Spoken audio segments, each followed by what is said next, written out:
नमस्कार दोस्तों, मैं डॉक्टर अनिल कुशवाहा। दोस्तों, आज आपके लिए लेकर आए हैं जो चर्चा का विषय है वह काफी महत्वपूर्ण है। और हमने जो हम क्वेश्चन सॉल्व कराते हैं तो ये उसका नेक्स्ट पार्ट है, इंपॉर्टेंट क्वेश्चन है।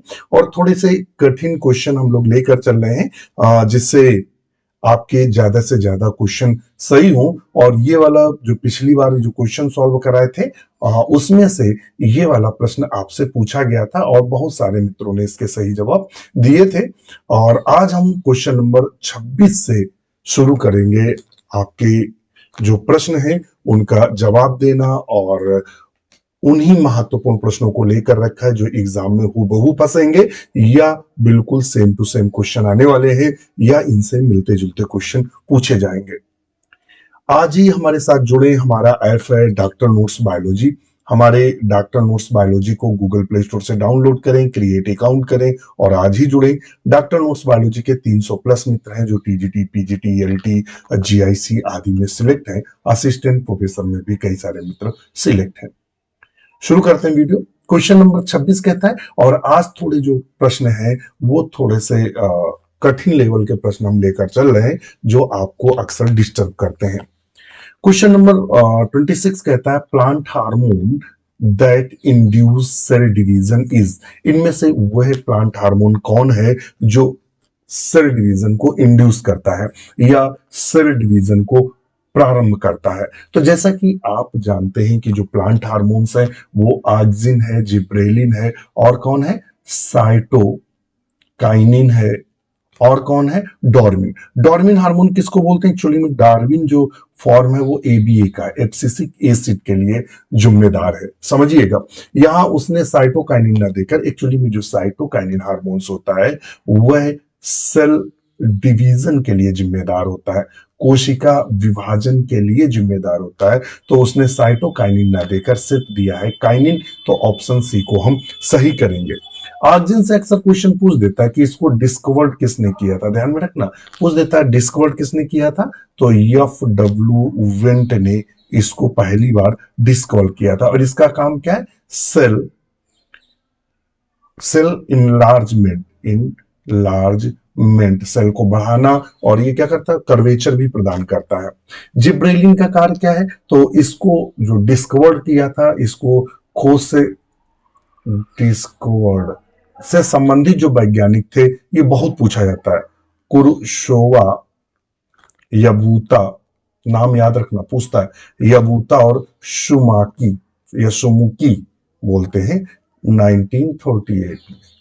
और ये क्या करता है, नोड जो होता है, नोड में या जो इंटर नोड होता है, ऐसे लिख देते हैं, जो इंटर नोड होता है, इंटर नोड इलोंगेशन का कार्य करता है, लंबा इंटरनोड कहता है। तो एग्जाम में क्वेश्चन पूछता है कि यदि पौधा बौना है, मान लेते हैं पौधा छोटा बौना है, तो उसमें पूछता है कौन सा हार्मोन का छिड़काव करेंगे जिससे वह लंबा हो जाए। तो हमारा आंसर होगा जिब्रेलिन का छिड़काव करेंगे।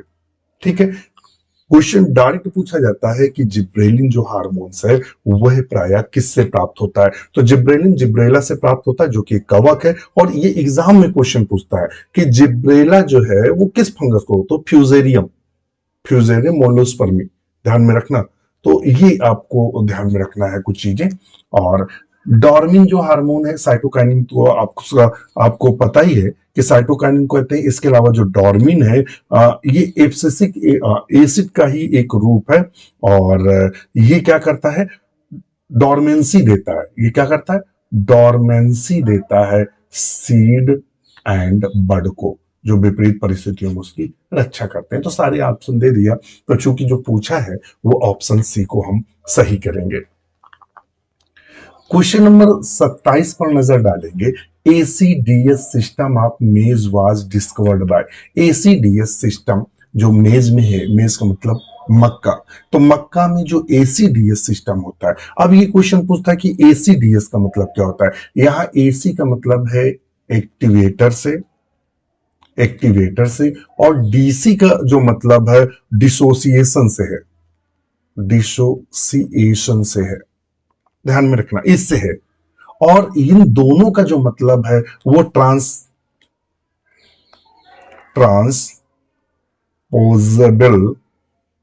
एलिमेंट्स है, एलिमेंट्स जो ट्रांसपोजेबल एलिमेंट्स हैं, या बोल सकते हैं जंपिंग जीन। अगर आपने सुना होगा जंपिंग जीन, कुछ जीन्स ऐसे होते हैं कि जैसे मान लेते हैं ये क्रोमोसोम है, ये क्रोमोसोम है, और कुछ जीन्स ऐसे होते हैं कि मान लेते हैं यहां जीन्स है और ये जंप होकर यहां आ जा रहा है, या ये जंप होकर यहां चला आ रहा है।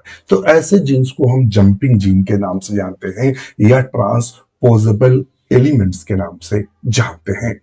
तो ट्रांसपोजेबल एलिमेंट्स या जंपिंग जीन की खोज किसने की थी? तो जंपिंग जीन की खोज का जो श्रेय जाता है वो बारबरा मैकक्लिंटक को जाता है। देखिए एसी लगा या एमसी लगा है, तो ऐसे याद रख सकते हैं एसी और एमसी। बारबरा मैकक्लिंटक को जाता है 1950 में। इन्होंने इसकी खोज किसने की थी? आपसे पूछेगा कि जो जंपिंग जीन है, जंपिंग जीन की खोज किसमें की गई थी? तो जंपिंग जीन की जो खोज की गई थी वो किसमें की गई थी? तो जंपिंग जीन की खोज किसने की थी? बारबरा मैकक्लिंटक ने। किसमें की थी? तो यह की थी मेज में, मक्के में की थी। तो आपने देखना मक्के के जो दाने होते हैं, कुछ जैसे येलो दाने होते हैं ना, पीले, मगर आप देखना उसमें बीच बीच में कुछ रेड कलर के दाने होते हैं, या कुछ सुनहरे टाइप के बीच में मक्के के भुट्टे में। जो लोग गांव में रहते हैं, मक्का अगर घर में होती है तो उन्होंने ये चीज देखी होगी कि पूरा मतलब पूरा का पूरा जो मक्के का आपका भुट्टा रहता है, ये जैसे मान लो भुट्टा रहता है, तो उसमें मान लेते हैं येलो येलो दाने रखे रहते हैं, मगर उनमें कुछ बीच में आप देखेंगे कि इस तरह से रेड दाने अच्छे लगते हैं, तो बहुत सुंदर भुट्टा लगता है। और मुझे भी याद है कि बचपन में हम लोग लड़ जाते थे कि ये भुट्टा हमारा है, क्योंकि उसमें बहुत रेड रेड बीच में दाने लगते थे, तो बड़ा खूबसूरत लगता था। तो ये जो डिफरेंट सीड कलर आ रहा है वो इसी जंपिंग जीन के कारण है। किसके कारण? Jumping gene. और मान लो तो थोड़ा सा आपसे और टिपिकल क्वेश्चन पूछेगा, तो ये पूछेगा कि ये किस क्रोमोसोम्स पर देखने को मिलता है? तो क्रोमोसोम 9 पर, क्रोमोसोम 9 पर। क्रोमोसोम 9 की शॉर्ट जो आर्म होती है, आर्म पर यह जंपिंग जीन देखने को मिलता है। एएसडीसी सिस्टम जो पाया जाता है, यानी ट्रांसपोजेबल जो एलिमेंट्स है वो। तो ऑप्शन मैकक्लिंटक को लगाएंगे। भाटी मार्गन तो आप सब जानते ही हैं, ड्रोसोफिला पर अपना एक्सपेरिमेंट किया था। तो चलिए क्वेश्चन नंबर 28 पर देखते हैं। 28 कह रहा है under condition of water stress या ड्रॉट, मतलब सूखा पड़ गया, वाटर स्ट्रेस हो गया। वाटर स्ट्रेस का मतलब अगर पानी मतलब पौधा है पानी में और पानी वहां का सूख जाए, इसे बोलते हैं, या सूखा पड़ जाए। द एबीए, एबीए का मतलब समझ रहे कौन सा हार्मोन है? Abscisic acid. जो एब्सिसिक एसिड है, level leaves increase, level in leaves increase, this increase is due to the induced biosynthesis of ABA. फिर से समझिएगा, कहता है कि अगर सूखे की स्थिति है तो एबीए लेवल जो होता है, या एब्सिसिक जो एसिड होता है वह बढ़ जाता है, पत्तियों में बढ़ जाता है। क्योंकि एक एग्जाम में क्वेश्चन बहुत इंपॉर्टेंट है, पूछता है कि इनमें सूखे से बचने के लिए या सूखे की कंडीशन से बचने के लिए कौन सा हार्मोन कारगर होता है? तो वो एबीए होता है, एब्सिसिक एसिड होता है। ध्यान में रखना, जो सूखे से बचाता है। आपसे एग्जाम में क्वेश्चन पूछ सकता है वह हार्मोन कौन सा होता है जो प्रतिकूल परिस्थितियों में पौधे की रक्षा करता है? तो वो एब्सिसिक होता है। एब्सिसिक हार्मोन जो होता है इनविट्री होता है। इनविट्री का मतलब होता है समन का कार्य करता है, रोकने का कार्य करता है। आपसे पूछ सकता है प्रकाश फोटो सॉरी ट्रांसपीरेशन, वाष्पोत्सर्जन को कौन सा हार्मोन कंट्रोल करता है? एबीए करता है। समझ में भाई, अगर ये हार्मोन्स आ जाएगा तो ट्रांसपीरेशन रुक जाएगा, तो पौधे जो संचित पानी है उसको बाहर निकालने से मना कर देंगे। ठीक है, तो कहता है this increase due to the induced biosynthesis of ABA. ABA किस में बनता है? कहता guard cell of cytoplasm. Guard cell कहां पाई जाती? तो आप सब जानते हैं स्टोमेटा में। तो कहता है स्टोमेटा की जो गार्ड सेल होती हैं वो एबीए का संश्लेषण करती हैं, या मीजोफिल सेल जो होती हैं सेल साइटोप्लाज्म, मीजोफिल सेल का जो कोशिका द्रव्य वो करता है एबीए, या गार्ड सेल ऑफ क्लोरोप्लास्ट, या मीजोफिल ऑफ क्लोरोप्लास्ट। तो ऑप्शन बी सही है, mesophyll cell of chloroplast, sorry mesophyll cell of cytoplasm. जो मेजोफिल कोशिका है उनका कोशिका द्रव्य करता है। तो ये क्वेश्चन थोड़ा लीक से हटकर था और क्वेश्चन थोड़ा सा टफ भी था। ठीक है, तो जनरली ये क्वेश्चन कंफ्यूज करने वाला है, इसीलिए मैंने कहा था कि कई सारे क्वेश्चन। क्वेश्चन नंबर 29 कहता है, ए प्लांट हार्मोन प्रमोटिंग फीमेलनेस, इनमें से वह प्लांट हार्मोन्स कौन सा है जो फीमेलनेस को प्रेरित करता है। ध्यान में रखना, वह प्लांट हार्मोन्स कौन सा है जो फीमेलनेस को करता है। तो देखिएगा, जो जिब्रेलिन है, याद रखिएगा, जो जिब्रेलिन हार्मोन्स है ये क्या करता है, तो जो जिब्रेलिन हार्मोन्स है ये क्या करता है, promote male flower, promote male flower. अगर मेल फ्लावर आपसे पूछेगा कौन करता है, तो आपका आंसर होगा,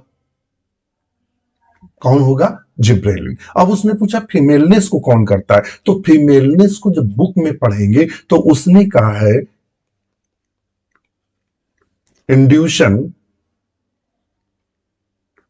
of femaleness in male plant.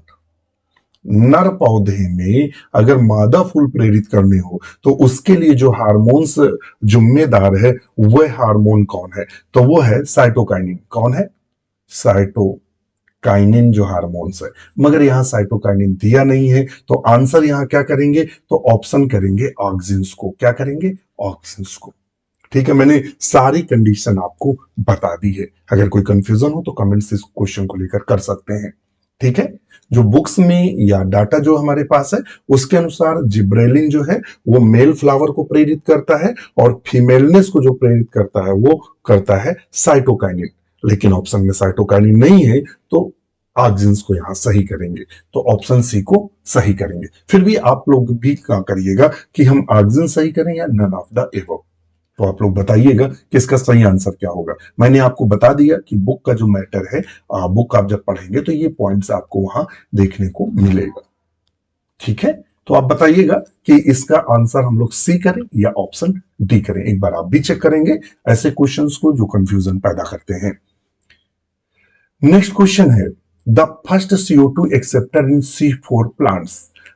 जो C4 प्लांट में है वो CO2 एक्सेप्टर कौन है, C4 प्लांट में CO2 का जो एक्सेप्टर है वो कौन सा है। तो देखिएगा, पहला स्टेबल कंपाउंड अगर C4 का बताएं वो कौन है, तो स्टेबल अगर कंपाउंड बताएगा तो वो है oxalo acetic acid, stable compound है।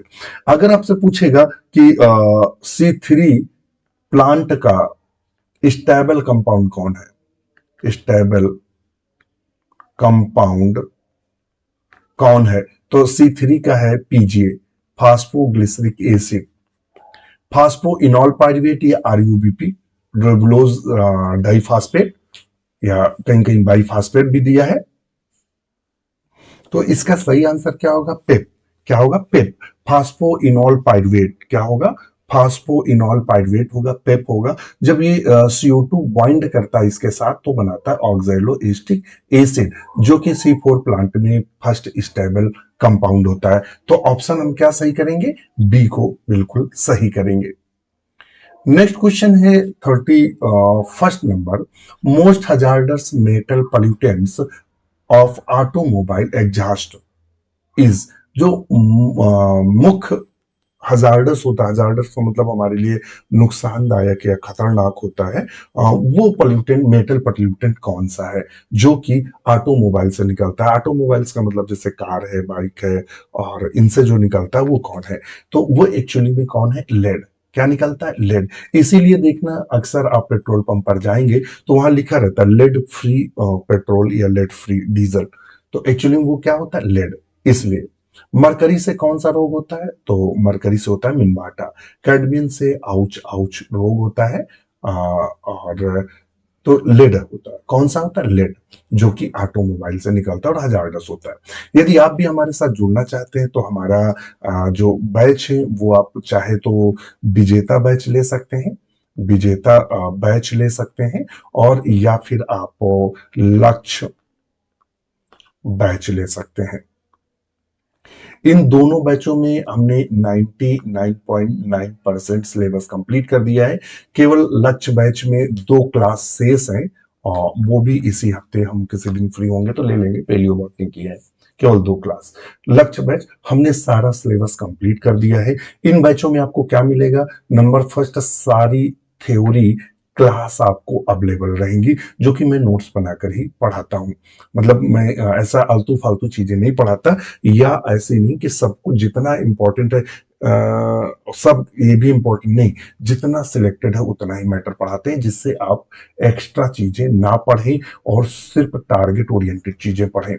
तो सारी थ्योरी क्लासेस हैं, और सारी की सारी जो चैप्टर वाइज एमसीक्यू है, अब तक जितने भी आपकी जो सिलेबस है टीजीटी पीजीटी एलटीजीआईसी का, जितने भी क्वेश्चन बने हैं वो सारे हमने सॉल्व कराए हैं। मिक्स्ड एमसीक्यू हमने सॉल्व कराए, मिक्स्ड एमसीक्यू भी आपको मिलेंगे। और इसके अलावा old solve question, old solved question paper भी हमने सॉल्व कराए, वो सारी आपको क्लासें मिलेंगी। इसके अलावा आपको 1,500 पीडीएफ की एक लाइब्रेरी मिलेगी, जिसमें बुक्स आदि के पीडीएफ आपको अवेलेबल रहेंगे। यानी आपको एक्स्ट्रा बुक कहीं से परचेज नहीं करना है। कहीं फंसे आप ग्रुप पर जाएं, बुक डाउनलोड कर सकते हैं, नोट्स डाउनलोड कर सकते हैं। ये इसके अलावा रात को जो डिस्कशन होता है, उसका भी ग्रुप आपको फ्री ऑफ कास्ट अवेलेबल है। इसके अलावा जीएस का ग्रुप अवेलेबल। ये सब और सब इतनी सारी चीजें केवल 1199 में अवेलेबल है। इन कोर्स की वैलिडिटी परचेज डेट से 1 ईयर है, 1 साल तक आपके साथ ये कंप्लीट रहेंगे। आपकी कोई भी समस्या नहीं होगी, उसके लिए हम बैठे हैं। अब तक डॉक्टर नोट्स बायोलॉजी के 300 प्लस मित्र टीजीटी पीजीटी आदि में सिलेक्ट है। इतना ज्यादा मात्रा में चयन और सिलेक्शन है, कोई कंफ्यूजन हो, चूंकि देखिए हवा में बातें तो सब करते हैं, बैठे हुए हैं सब हवा में बातें कर रहे हैं। मेरा ये आप यूट्यूब पर जाइएगा, देखिएगा, जब भी सिलेक्शन होता है मैं नाम और रोल नंबर सहित बताता हूँ कि इनका सिलेक्शन हुआ, इनका सिलेक्शन हुआ। तो आप जरूर एक बार देखिएगा। और दूसरी चीज मैं आपको जानकारी दे दूं कि सिलेक्शन का रेट खूब है, और एलटी का भी रिसेंट में पेपर है। तो आप देखेंगे 99.9% जो क्वेश्चन है, एक भी क्वेश्चन थ्योरी से बाहर नहीं। जो मित्र हमारे ये ऑब्जेक्टिव क्वेश्चन अगर देख रहे होंगे तो उनको भी मालूम होगा कि एक लास्ट वाला जो वीडियो था उससे एक 25 क्वेश्चन मैं सॉल्व कराता हूँ एक दिन में। तो 25 क्वेश्चन जो मैंने सॉल्व कराए थे, उसमें से 4 क्वेश्चन एलटी में फंसे थे। एक दिन 2 दिन पहले हमने वीडियो डाला था, और 2 दिन बाद एग्जाम था। 4 क्वेश्चन 25 में से 4, समझ रहे हैं? ये रेशियो है डॉक्टर नोट्स बायोलॉजी का। प्रैक्टिस सेट के लिए आज ही हमारा ऑफर में ही कोर्स चल रहा है। 599 का फ्रीडम प्रैक्टिस बैच है, जरूर लीजिएगा। और इसमें 80 प्लस प्रैक्टिस सेट आपको मिलेंगे। एक्चुअली में एग्जाम में अक्सर क्या होता है, आते हुए क्वेश्चन गलत होते हैं, क्वेश्चन पढ़ने में गलती कर जाते हैं, या सॉल्व करने में क्वेश्चन गलती कर जाते हैं, या हमें लगता है कि हमारा सब कुछ तैयार है मगर मेन मोर्चे पर आप का स्कोर नहीं खिंचता और आप मायूस हो जाते हैं। वो सारी समस्याएं यहां से होंगी। वहां आप थ्योरी पढ़िएगा, यहां अगर प्रैक्टिस सेट लेंगे तो चैप्टर वाइज और मिक्स्ड दोनों है। तो पहले जैसे मान लेते हैं आपने प्रोटोजोआ पढ़ा, और यहाँ प्रोटोजोआ के एमसीक्यू सॉल्व कर लो। आपने मतलब एग्जाम कॉर्डेटा पढ़ा, कॉर्डेटा। तो इस तरह सारे चैप्टर वाइज भी है, फिर लास्ट में हमने मिक्स्ड भी दी। 80 प्रैक्टिस सेट है, केवल 599। आज ही जुड़े, अधिक जुड़े। यदि आप कितनी भी मेहनत कर लें, यदि क्वेश्चनों की प्रैक्टिस नहीं करेंगे तो सिलेक्शन नहीं होगा। तो जुड़े हमारे साथ। और मैं खुद 5 जगह का सिलेक्टेड व्यक्ति हूँ। मैं खुद गवर्नमेंट जॉब करता हूँ, मतलब एक नहीं, मेरे 5 जगह चयन है। कभी वो मौका मिला तो सारे आपको ज्वाइनिंग लेटर में दिखाऊंगा, अगर कभी ऐसा हुआ। अब चूंकि इतना टाइम नहीं है, तो खुद इतना लंबा अनुभव रहा तैयारी का, इतने लंबे समय तक खुद परेशान रहे, आपकी ही तरह ये सेंटर वो सेंटर, और मारा मारा घूमता रहा। तो वो जो अनुभव है उसी अनुभव के साथ पढ़ाते हैं। आज ही जुड़े, अधिक जानकारी के लिए कॉल मैसेज करें। ये हमारा हेल्पलाइन नंबर है, कॉल कर सकते हैं। हाँ, तो कौन था? लेड। क्वेश्चन नंबर चलते हैं 32 पे। कहता है Leh located the Jammu and Kashmir state is ecologically, जो लेह है, लेह और लद्दाख, तो जो कहता है लेह रीजन है वो जम्मू कश्मीर स्टेट में पाया जाता है। इकोलॉजिकली वो क्या है? सैलाइन एरिया है। सैलाइन का मतलब खारा एरिया है। ड्राई डिजर्ट है, सूखा हुआ डिजर्ट है। हॉट डिजर्ट है, गर्म क्षेत्र है। या कोल्ड डिजर्ट है, तो उसको हम कोल्ड डिजर्ट के अंदर, मतलब ऐसा मरुस्थल है जहां ठंडी बर्फ जमी रहती है, तो उसे बोलते हैं कोल्ड डिजर्ट। क्या बोलते हैं? कोल्ड। और जो समुद्र के किनारे हैं, बहुत चारों तरफ समुद्र है, उसको बोलते हैं सैलाइन एरिया। ड्राई डिजर्ट किसको बोलते हैं? जहां बालू ही बालू पड़ी हो। हॉट डिजर्ट जो बिल्कुल गर्म मरुस्थल हो। तो यहां हम क्या बोलेंगे? तो लेह क्षेत्र में बर्फ ज्यादा रहने के कारण उसको हम वर्ड यूज करेंगे कोल्ड डिजर्ट। नेक्स्ट क्वेश्चन पर चलते हैं। 32 पे कहता है the total energy fixed by a green plant of an ecosystem on the whole is called. कहता है टोटल एनर्जी जो फिक्स करता है, मान लेते हैं एक ग्रीन प्लांट है, ये मान लेते हैं ये कहता है ग्रीन प्लांट है, और ये सूर्य है, ये मान लेते हैं सूर्य है। तो कहता है ये जो ग्रीन प्लांट है ये क्या दे रहा है? तो ये दे रहा है सोलर एनर्जी। सोलर एनर्जी से जो ग्रीन प्लांट है ये क्या कर रहा है? तो ये जीपीपी, मतलब समझिएगा, एनर्जी स्टोर कर रहा है। एनर्जी स्टोर कर रहा है कौन? किसने? पौधे ने। इसको बोलते हैं जीपीपी। ग्रास क्या बोलते हैं? Grass primary productivity. प्रोडक्टिविटी, ठीक है। इसने क्या किया? जीपीपी, ग्रास प्राइमरी प्रोडक्टिविटी, ठीक है। फिर ये जो स्टोर किया, ये कुछ एनर्जी जो ग्रास प्रोडक्टिविटी ये खर्च करता है। एनर्जी यूज्ड किसमें प्रयोग करता है? Used cellular work. Cellular work जो कोशिकी कार्य करता है उसमें खर्च करता है, जिससे हम आर से प्रदर्शित करते हैं। दूसरा जो है एनर्जी, बची एनर्जी को किसमें यूज करता है? Energy store to biomass. Biomass भार के रूप में संचित कर लेता है। इसको बोलते हैं, जो बायोमास के रूप में एनर्जी हमारे शायद हो सकता है हमारे पेट के पीछे चल रहा हो, तो एनर्जी जो बायोमास स्टोर करता है इसको बोलते हैं NPP, net primary productivity. Net primary productivity ये तो आपसे पूछेगा नेट प्राइमरी प्रोडक्टिविटी क्या होती है? तो ग्रास प्राइमरी प्रोडक्टिविटी यानी जितनी एनर्जी स्टोर हुई वो सेलुलर, ऐसे बोलेंगे जी पी पी जो होता है। अगर एनपीपी बोल दे किसके बराबर होता है? GPP minus R. यदि सेलुलर जो एनर्जी है जो लॉस कर दी उसने श्वसन लेने में, प्रकाश संश्लेषण में, पत्ते हिलाने में, सब में, किसी भी क्रिया में, तो वो जो लॉस करने के बाद जो एनर्जी बची वो कहलाती एनपीपी। तो उसने पूछा हुआ energy fixed green plant equals the whole card, पूरी एनर्जी जो स्टोर होता है, पूरी एनर्जी क्या कहलाती है? जीपीपी। तो ग्रॉस प्राइमरी प्रोडक्शन के नाम से जानते हैं। देखना बोरी पर दो भार लिखे रहते हैं, एक ग्रॉस वेट लिखा रहता है, एक नेट वेट। ग्रॉस वेट का मतलब बोरी के साथ, जो बोरी है उस बोरी का वजन और उसमें जो मटेरियल उसका वजन। नेट वेट का मतलब क्या हुआ कि जो उसके अंदर मटेरियल है सिर्फ उसका वजन। तो ये थोड़ा सा आपको ध्यान में रखना है। नेक्स्ट क्वेश्चन पर चलते हैं 33 पर। कहता which of the following organism does not fix atmospheric nitrogen. इनमें से कई सारे जीव दिए हैं, इनमें से वो कौन है जो नाइट्रोजन फिक्सेशन नहीं करता है? एटमॉस्फेयर, वायुमंडल की नाइट। तो पहला है नॉस्टॉक। नॉस्टॉक क्या है? तो ये एक ब्लू ग्रीन एल्गी है, नील हरित शैवाल है।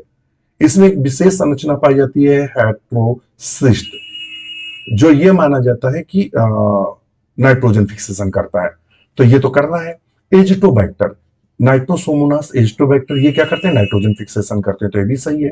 क्लोस्ट्रीडियम, क्लोस्ट्रीडियम भी एनेरोबिक नाइट्रोजन फिक्सेशन करता है, मगर माइक्रो जो सिस्टिस है ये नाइट्रोजन फिक्सेशन नहीं करता। तो ये तीनों के तीनों नाइट्रोजन फिक्सेशन करते हैं, लेकिन माइक्रोसिस्टिस क्या है?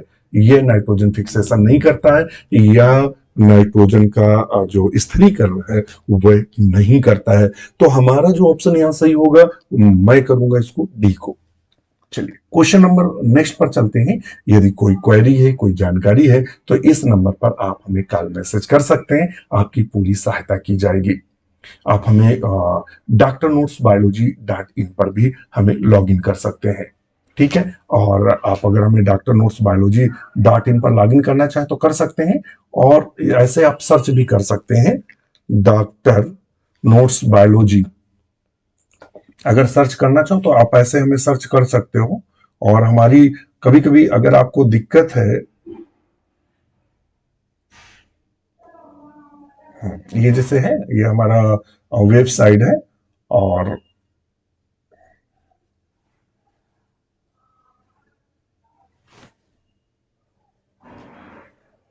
आप इस तरह हमारी वेबसाइट पे जा सकते हैं और ऐप वाला ही नंबर, जो यहाँ आपका ऐप का मोबाइल नंबर है, वो आप यहाँ यूजर नेम में अपना मोबाइल नंबर ऐप का और यहाँ पासवर्ड डाल सकते हैं। यहाँ भी आप अपने टेस्ट, अपनी क्लासें सारी देख सकते हैं हमारी वेबसाइट पर, और बाकी ऐप पर, दोनों पर ही आप देख सकते हैं। यह जो हमारी वेबसाइट है वो ऐप से ही लिंक है। चलिए, तो हम चल रहे थे अपने क्वेश्चन पर, ये जानकारी आपको देना था। हाँ, चलिए ठीक है। क्वेश्चन नंबर 34 पर चलते हैं, और क्वेश्चन नंबर 34 हमसे क्या कहता है? कहता है microbes which require growth factor in addition to minerals carbon energy source are known as. कहता है ऐसे माइक्रोब्स जिनकी ग्रोथ के लिए, या ऐसे सूक्ष्म जीव जिनकी वृद्धि के लिए उनको एडिशन मतलब सहायता के रूप में मिनरल्स है, कार्बन एनर्जी सोर्स है, विटामिन आदि की जरूरत पड़ती है। अगर ये सब मिलेंगे तभी वो ग्रोथ करते हैं। ऐसे जो माइक्रोब्स हैं उनको क्या बोलते हैं? कहता है कीमो लिथोट्रॉप्स के नाम से जानते हैं, या कीमो लिथोट्रॉपिक हेट्रोट्रॉप्स के नाम से जानते हैं, या फैस्टिडियस हेट्रोट्रॉप्स के नाम से जानते हैं। तो इनको फैस्टिडियस हेट्रोट्रॉप्स के नाम से जानते हैं। किसके नाम? फैस्टिडियस हेट्रोट्रॉप्स के नाम से जानते हैं। एक्चुअली में ये होते क्या है, फैस्टिडियस क्या होते हैं? तो कहता है organism with complex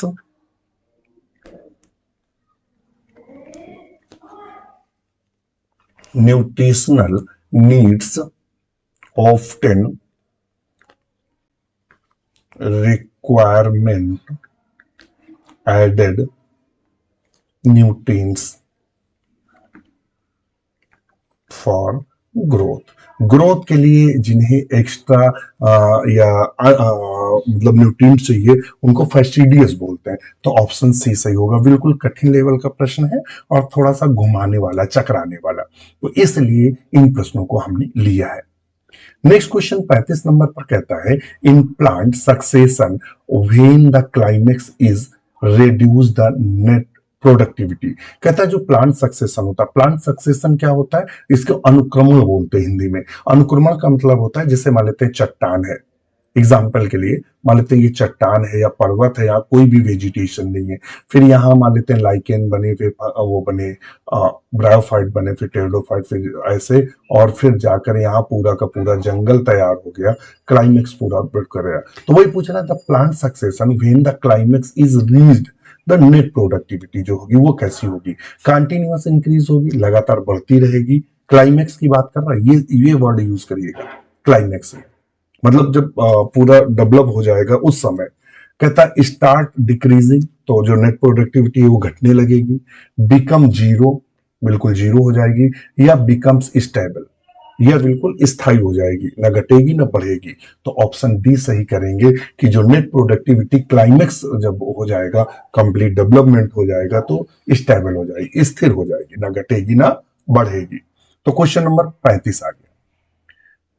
question number 36 की बात करते हैं, और क्वेश्चन नंबर 36 हमसे कहता है द इंडियन बोटेनिक गार्डन सी पुरहावरा वाज फाउंडेड बाय। जो इंडियन बोटेनिकल गार्डन हावड़ा जो कलकत्ता में है, सबसे ज्यादा क्वेश्चन पूछा जाता है कि जो इंडियन बोटेनिकल गार्डन हावड़ा में है या कोलकाता में है, उसको स्थापित किसने किया था?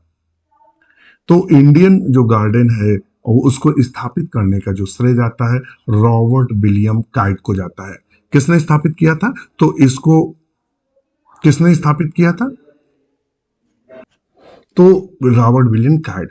फादर सांता पाउ किसको बोलते हैं? सांता पाउ बोलते हैं father of modern Indian taxonomy, taxonomy के नाम से जानते हैं, या इसे father of modern Indian botany, botany वनस्पति विज्ञान, आधुनिक वनस्पति विज्ञान का पिता कहते हैं। जबकि विलियम रक्सवर्थ को ध्यान में रखना, इनको बोलते हैं फादर ऑफ इंडियन बॉटनी। भारतीय वनस्पति विज्ञान का पिता किसे कहा जाता है? तो उसे जो आप एग्जाम में टिक लगाएंगे वो है विलियम रक्सवर्थ को कहा जाता है। अगर वो मॉडर्न शब्द यूज कर दे तब शांता पाव सही करेंगे। Father of modern Indian taxonomy की बात करें तो शांता पाव सही करेंगे। तो किसको कहते हैं father of Indian botany? William Roxburgh को। शांता पाव को father of modern Indian taxonomy या father of modern Indian botany के नाम से। तो इसकी जो इस्टेब्लिश किया था वो थे रॉबर्ट विलियम काइट।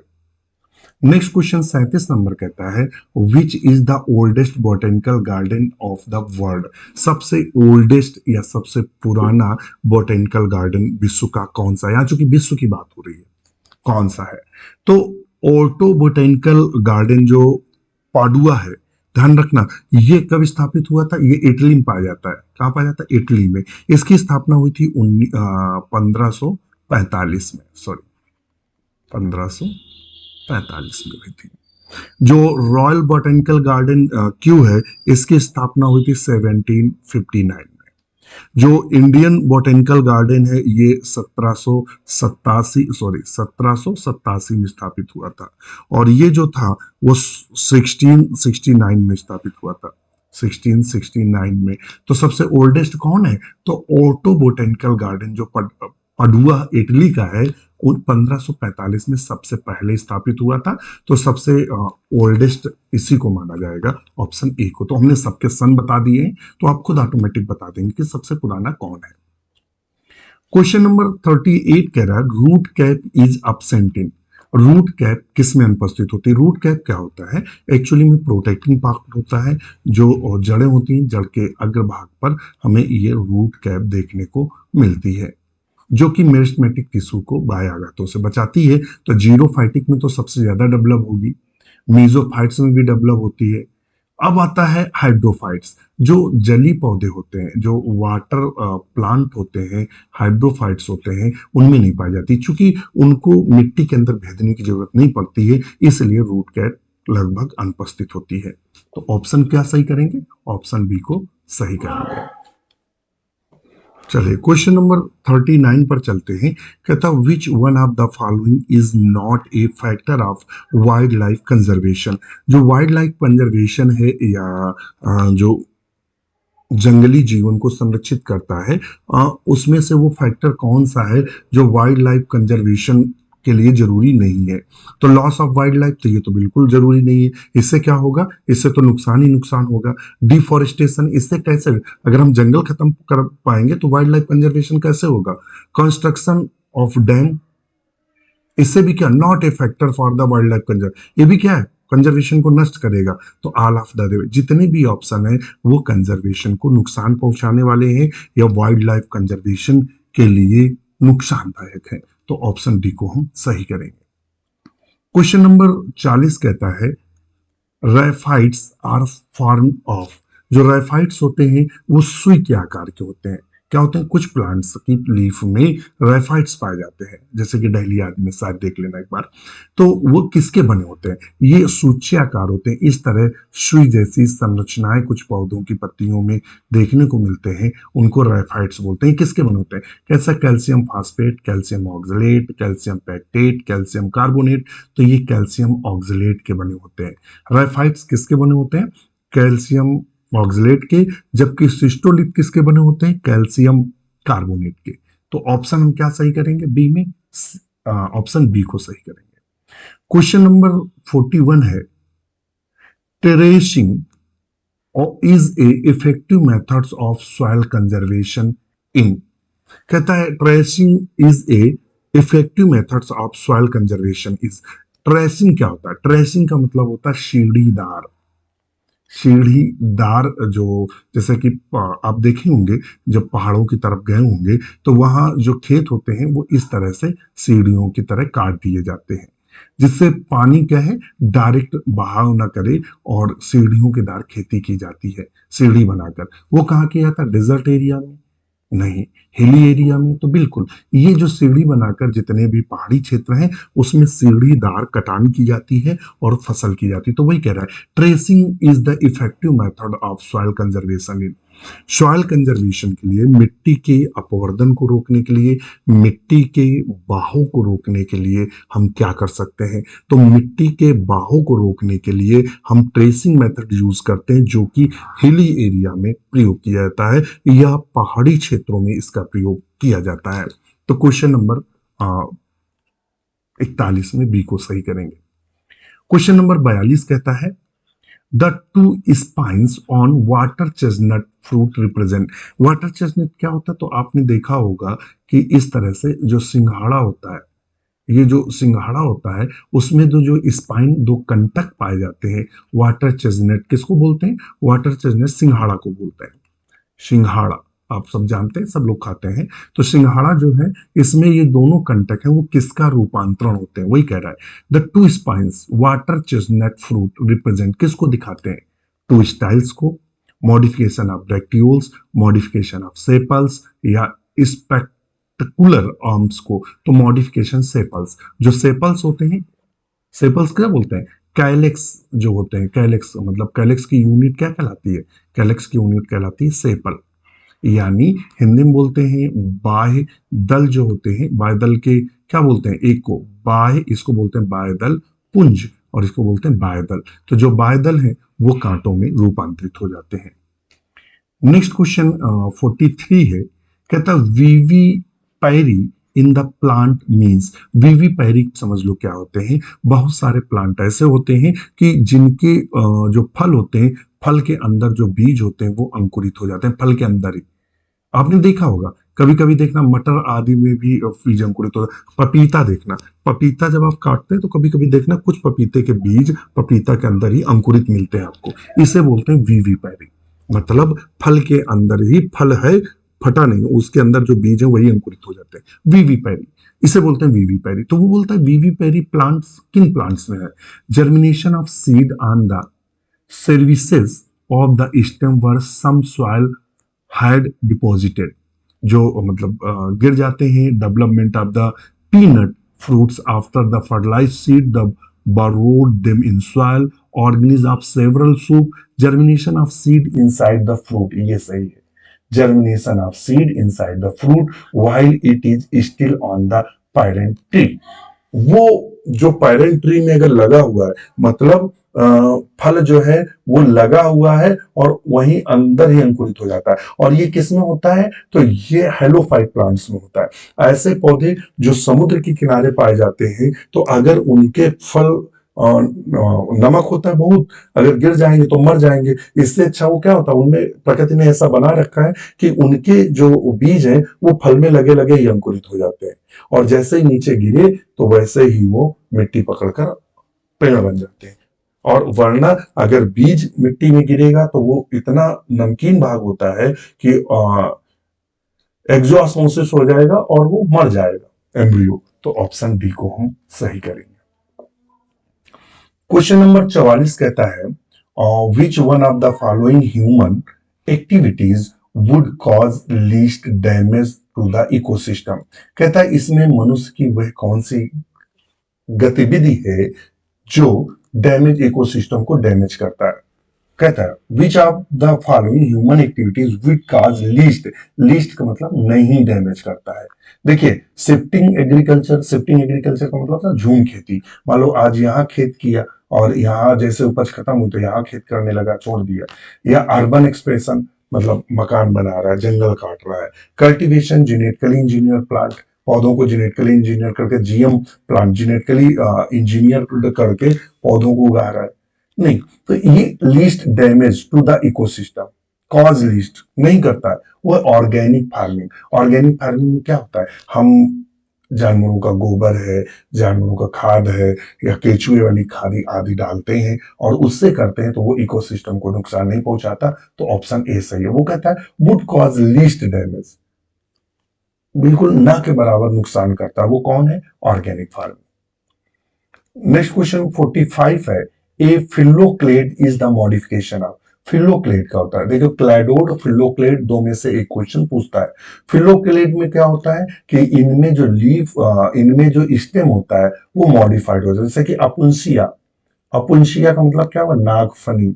नागफनी में जो स्टेम होता है वो पत्ती की तरह परिवर्तित हो जाता है, चौड़ा हो जाता है, ये कहलाता है। तो ऑप्शन बी को हम सही करेंगे। क्वेश्चन नंबर पूछता है 46।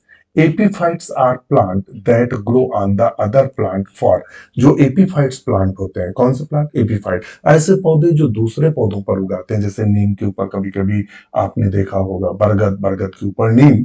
तो कहता है जो प्लांट्स होते हैं वो क्या भोजन के लिए उगते हैं, शेड के लिए, या शेल्टर, या वाटर और मिनरल। तो जनरली जो एपीफाइट्स प्लांट होते हैं वो शेल्टर का प्रयोग करते हैं। शेल्टर का मतलब आवास के लिए उन पर ग्रो कर जाते हैं। तो ऑप्शन सी को सही करेंगे।